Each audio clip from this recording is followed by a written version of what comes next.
Ada banyak orang di hari-hari ini kita melihat perselisihan perdebatan, menyalahkan satu dengan yang lain yang kebetulan terjadi di tengah-tengah kita. Stop.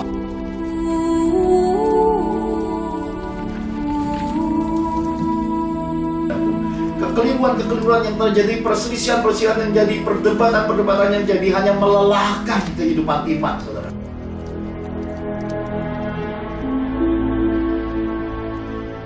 Jalan di dalam api tidak terbakar, berjalan melewati sungai tidak tenggelam, oleh karena ada tangan kemuliaan Bapa menyertai.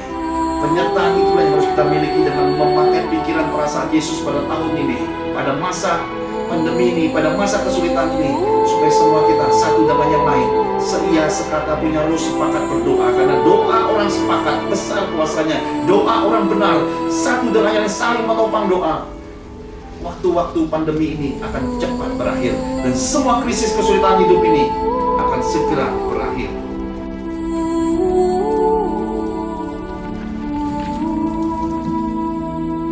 Tuhan ingin kita mencapai suatu pemahaman, pengertian yang mendalam bahwa kekristenan ini bukan gebiar-gebiar, bukan kejar sana kejar sini, memperhamba diri, mengkultuskan orang-orang rohani.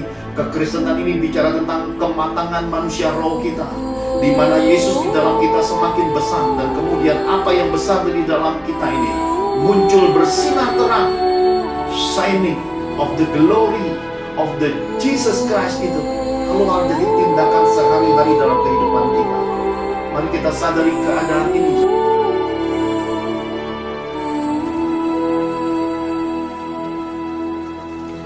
Bahwa di dalam kekristenan ini tanpa kasih semua kesia-siaan.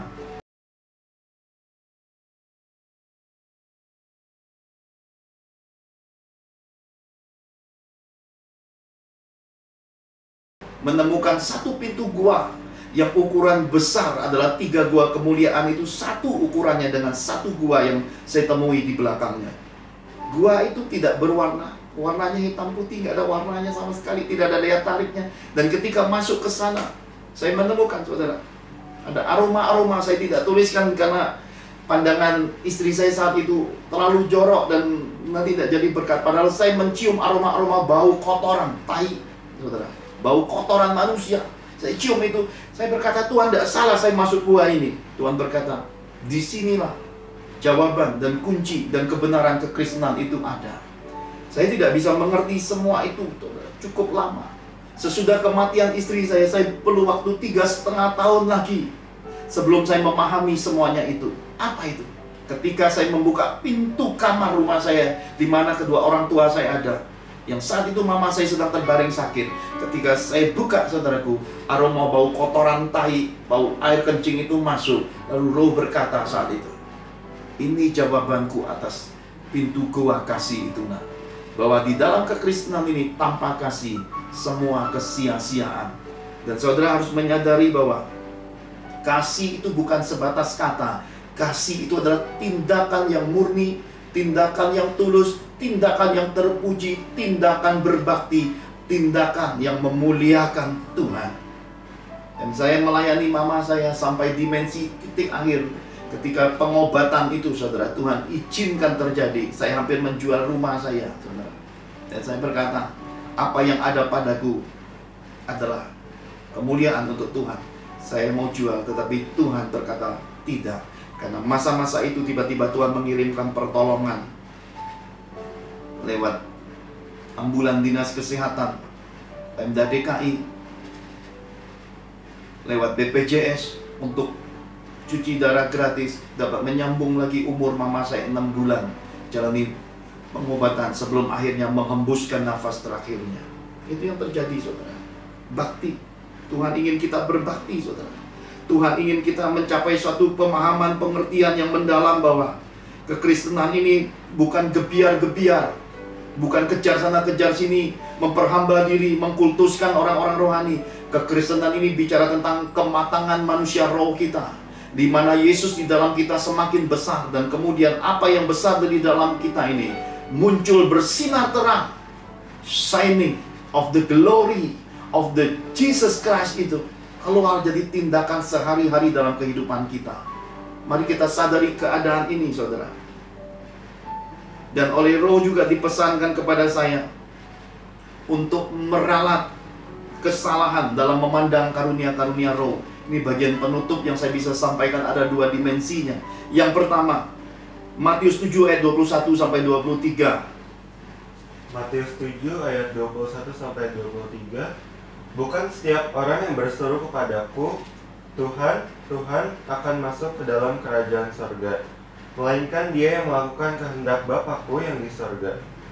Pada hari terakhir, banyak orang akan berseru kepadaku, Tuhan, Tuhan, bukankah kami bernubuat demi namamu, dan mengusir setan demi namamu, dan mengadakan banyak mujizat demi namamu juga? Pada waktu itulah aku akan berterus terang kepada mereka dan berkata, aku tidak pernah mengenal kamu, enyahlah daripadaku, kamu sekalian pembuat kejahatan. Amin. Matius 7 ayat 21-23 ini paling banyak dipakai untuk perselisihan rohani di dalam kekristenan ini. Bahkan Roh Kudus berpesan secara khusus untuk saya tuliskan di dalam buku The Invisible tentang pemahaman ini sejak saya lahir baru 22 tahun lebih yang lalu, saudaraku. Kekeliruan-kekeliruan yang terjadi, perselisihan-perselisihan yang jadi, perdebatan-perdebatan yang jadi hanya melelahkan kehidupan iman, saudara. Kemudian 22 tahun berselang ini Tuhan memberi saya pengertian tentang kekeliruan semua itu. Bahkan hari ini pun dipertegas Tuhan bahwa kekeliruan itu seperti digambarkan seperti mobil, saudara. Ada banyak orang punya mobil mewah bermerek, tetapi mereka tidak mengurusi bannya. Bannya itu adalah pikiran.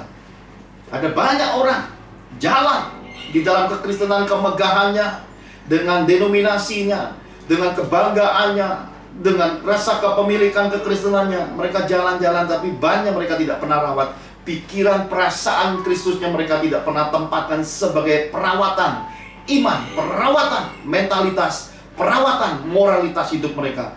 Lalu Roh berkata pada saya, pada satu titik ban itu akan pecah.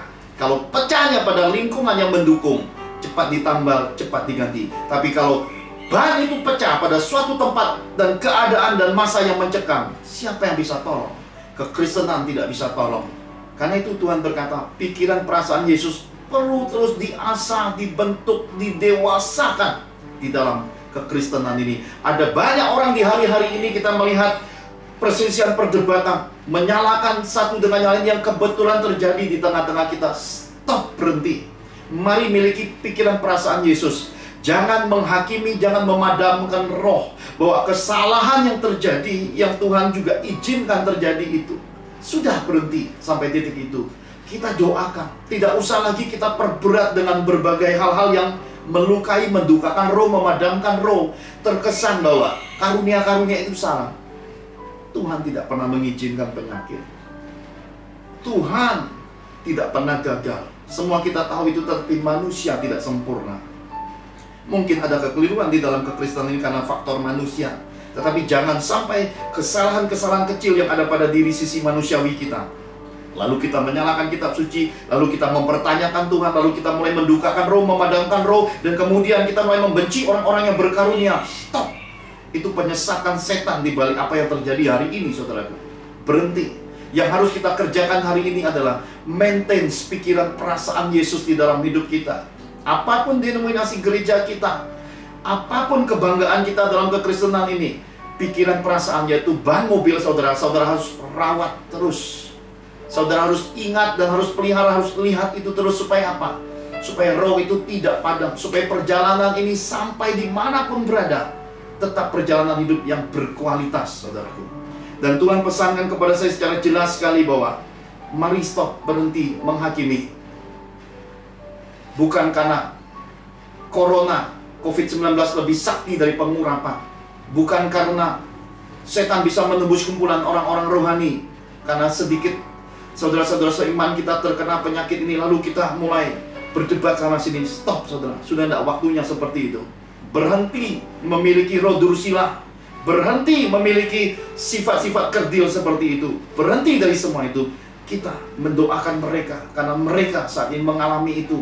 Saat ini mereka butuh dukungan doa kita. Dan kita jangan merasa lebih kuat dari orang-orang yang saat ini sedang mengalami kesulitan hidup itu.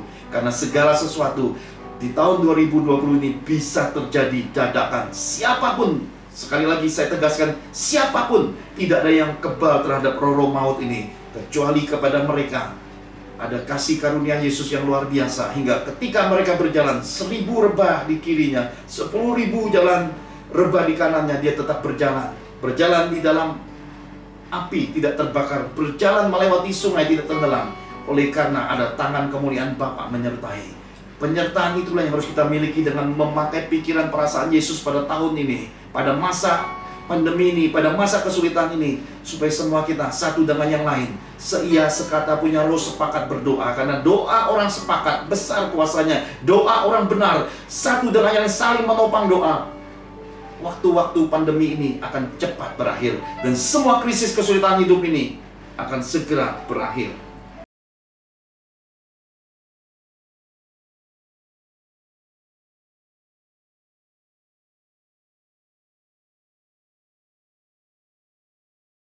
Seperti pimpinan Tuhan Yesus sendiri lewat dimensi Roh Kudusnya, kita merendahkan diri di hadapan Tuhan, biar darah Yesus yang mahal yang tertumpah di Kalvari di atas kayu salib itu membayar lunas hutang darah bumi ini.